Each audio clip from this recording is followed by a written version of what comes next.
Olá pessoal, tudo bem com vocês? Meu nome é Sônia, eu sou Sônia Batista, gestora e instrutora, e hoje o nosso assunto vai ser sobre Libras, né? A língua brasileira de sinais, tá? Então, para a gente começar com esse assunto, vamos falar um pouquinho sobre a nossa estrutura, né? Do ouvido, como é que funciona, né? Como é que a gente está caminhando aí e o que seria os surdos de fato, tá? Então, só para a gente entender, o nosso ouvido ele tem 3 partes, tá? Como você pode observar aí na imagem, né? Ele tem aí as ondas sonoras que penetram no ouvido externo, né? Que seria essa parte maior externa. Ali penetram as ondas, chegando no ouvido médio, ela se transforma em gotículas, tá? E aí já é automaticamente transferido para o ouvido interno, em forma de som. Isso é de uma forma muito rápida, muito ampla, né? Então a gente, isso é em segundos, milésimos de segundos, que acontece toda essa forma de escuta, tá?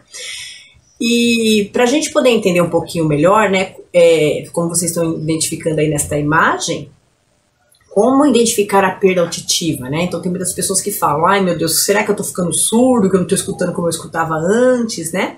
Então ela ocorre quando alguma estrutura, né, do sistema auditivo apresenta alterações. Coloco um fone de ouvido hoje, amanhã já tem que aumentar um pouquinho o volume, depois de amanhã já começa a sentir algumas dores, como a gente está vendo aí nessa imagem, né? Então tudo isso aí pode ocorrer por conta de infecções, né, para algum trauma genético, né? E os jovens atualmente vêm apresentando grandes perdas auditivas, né? E isso está sendo um problema bem grande. Muitos casos é por conta do fone de ouvido. Então tome cuidado com o som muito alto, né, a forma desses ruídos o tempo inteiro. Então tem que tomar bastante cuidado com isso, porque o ouvido é um órgão que não é recuperado, porque tem a cirurgia dos olhos, né, tem cirurgias de várias coisas que a gente consegue recuperar ou melhorar. No caso do ouvido não, a gente perde mesmo, tá? É perda auditiva, então a gente não consegue recuperar, tá bom? Hoje em dia nós temos aí alguns níveis, né, de perda auditiva, tá? Então, essa tabelinha que vocês estão vendo, então tem o normal, leve, moderada, severa e profunda. Então, o que é normal? A gente consegue ouvir tudo, né? Uma torneira, um ventilador, um pássaro cantando.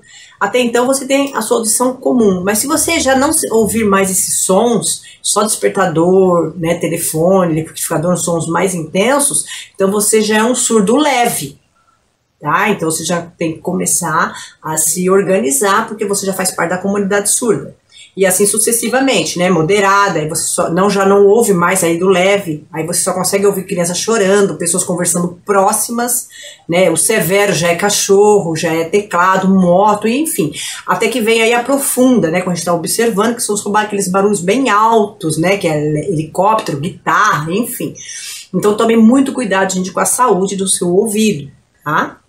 Para a gente poder falar um pouquinho sobre a história dos surdos, né, começou no Egito, né, há 400 anos antes de Cristo, né, eles eram lá adorados como deuses e ninguém mexia com eles porque achavam que eles eram surdos porque eles conversavam com os deuses, né. E aí depois, logo em seguida, na Idade Média, vem os papiros, né, já dizendo que é uma deficiência, que não é nada, não tem nada a ver com deuses, isso realmente é uma deficiência, e essas pessoas precisam ser respeitadas e tudo mais. Isso está tudo registrado nos papiros que vocês vão ver aí nos artigos e documentos que eu deixei para vocês analisarem, tá?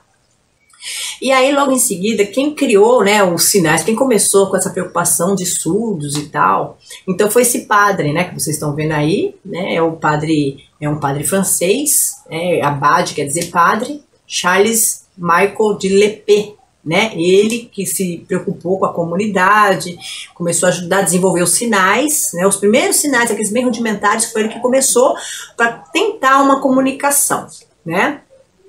E aí vocês estão vendo aí algumas telas, né, a pintura a óleo, né, quem tinha esse tipo de trabalho era só os nobres da época, então não era qualquer pessoa que era pintada, tá? Logo em seguida vem aí a Idade Contemporânea, em 1782, tá? Então aí já começa os surdos a tomar mais notoriedade, escrever livros, serem alfabetizados e tudo mais, tá? E aí, dentro dessa população, surgiu, né, o Clerc, né, que é um surdo francês, educador, que acompanhou o Thomas de Gallou. Aí surgiu, né, esse professor surdo francês, ele é um educador, e ele acompanhou vários cientistas aí, né? E nesse meio tempo, ele começou também a difundir a língua de sinais em Harvard, né? Eles começaram a desenvolver ali pesquisa, né? Então aí tem essa é uma representação também por meio da pintura, tá? Que aí eles também foram surdos da época que foram retratados, pessoas nobres, né? E logo em seguida vem Alexandre Graham Bell, né, que foi o que inventou o telefone. Então, para ele, essa questão de surdez não existe, né, não tem nada a ver. Isso aí a pessoa que não fala não pensa. Então ele fez né, ele defendia totalmente que os surdos não deveriam se casar, não deveriam se frequentar escolas, e como ele era um famoso da época, ele foi aderido a essas ideias, né, e o surdo foi bastante prejudicado por conta dessas ideias revolucionárias da época, né, revolucionárias entre aspas. Aí veio o Congresso de Veneza, né, que também, né, aceitou esse tipo de questão, apoiaram. O surdo realmente tinha que ficar de lado. Inclusive hoje nós temos escolas que funcionam só com oralismo. Eles não acreditam na Libras, né? E tem muita gente que não consegue avançar porque não consegue se adaptar a esse sistema, né? Porque ler lábios é muito difícil. Não é todo mundo que consegue desenvolver essa técnica. Então a técnica de Libras foi muito melhor sucedida, tá? Aí o Congresso de Milão também, né? Que excluiu totalmente a linguagem gestual dos surdos, substituindo aí, ficou taxativo pelo oralismo, tá? E aí, gente, né, depois disso teve a Segunda Guerra Mundial, onde Hitler começou a expulsar todas as pessoas que tinham deficiência, dentre elas os surdos, que foi mais ou menos 40, 45, então ele acabou com todo mundo. Então quem tinha deficiência e quem não tinha, todo mundo não ficou bem, né, nessa gestão aí de Hitler, nessa época da guerra e tudo mais. E aí foi quando começou as primeiras perdas, né, do surdo.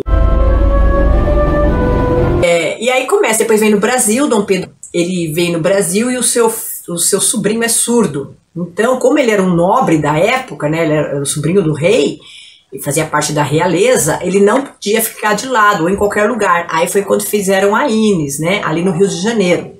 Tá? E aí eles alfabetizaram, né, e começou a desenvolver mais uma vez a comunidade surda aqui no Brasil, tá?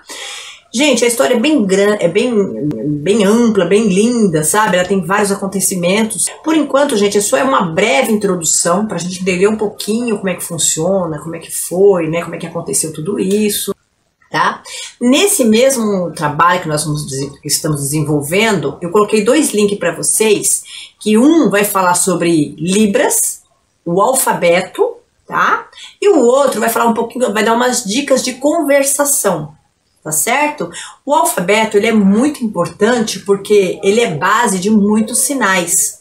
Então a gente precisa adquirir bem esses sinais. Por exemplo, Sônia, né? Meu sinal é esse, Sônia. Tá? E se eu quiser escrever, se eu quiser fazer por exemplo, um sinal, meu sinal talvez não seria esse, seria um sinal físico, né? Porque tem o sinal físico e tem o sinal abstrato. No meu caso é um sinal abstrato, porque é da minha personalidade. E, segundo a comunidade surda, eu dou muita risada e tal. Então eles me deram esse sinal, né? E outra pessoa, talvez não, né, com outra característica física, enfim, talvez tenha uma pintinha bem pequena aqui, que eles são bem detalhistas, pegaria a letra S, né, que seria de Sônia, e colocaria aqui, ó. Então, tem muitas coisas que vão acontecer por meio do alfabeto. Então, é importante que você não só saiba, mas que você decore o alfabeto, tá? E aí eu coloquei um link bem legal, bem bacana, que vocês vão gostar bastante, tá? Para vocês começarem a aprender aí o alfabeto. Mas vejam o material. Caso vocês tenham alguma dúvida, alguma coisa que vocês queiram esclarecer, entre em contato conosco. Nós ficamos à disposição para qualquer esclarecimento. Ok, turma?